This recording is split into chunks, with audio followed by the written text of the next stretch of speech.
you read Matthew chapter 11, Jesus gives a testimony of his older cousin John. He says, John is the greatest of the old order. He's the greatest. But in the kingdom, the least in the kingdom is greater than John. So he's saying, John, I know you're bad. I know that you are the greatest in an old order. But now when you come into this new place, the least on the next level is greater than the best on the preceding level.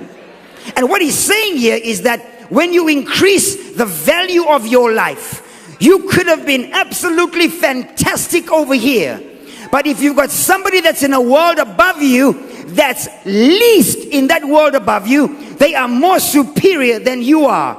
So you can be in church and you can do the shuffle and you can wave your hands and shout, but if you don't have a minimal understanding of how property works, the man that is the least in the property world above you will be your master.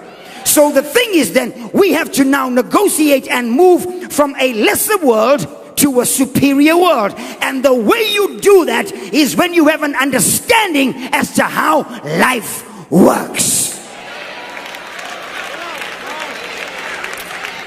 They have found in a city in Zimbabwe called Mutare, they are finding diamonds, Bishop, on the ground. Literally.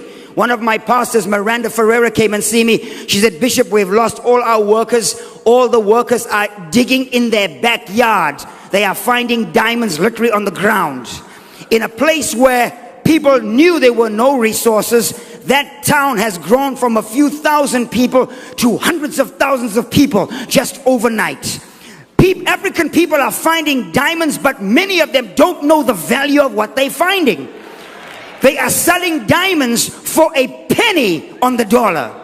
And what they're doing is they're saying now, oh, I can afford a Coca-Cola. They're missing the mark. They don't have an understanding. See, somebody needs to step in there and say, what we need now is to give you value for your diamond, but we are not exporting a raw diamond to Amsterdam or to Antwerp. We are going to have cutting edge technology here, where we are not just going to give people a Coca-Cola. Imagine a whole life, all they want is a Coca-Cola.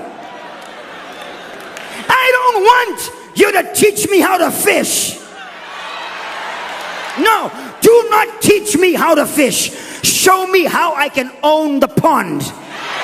Because if you teach me how to fish, the pond owner will say, no fishing up in here. But if I own the pond, I can fish at midnight with no clothes on.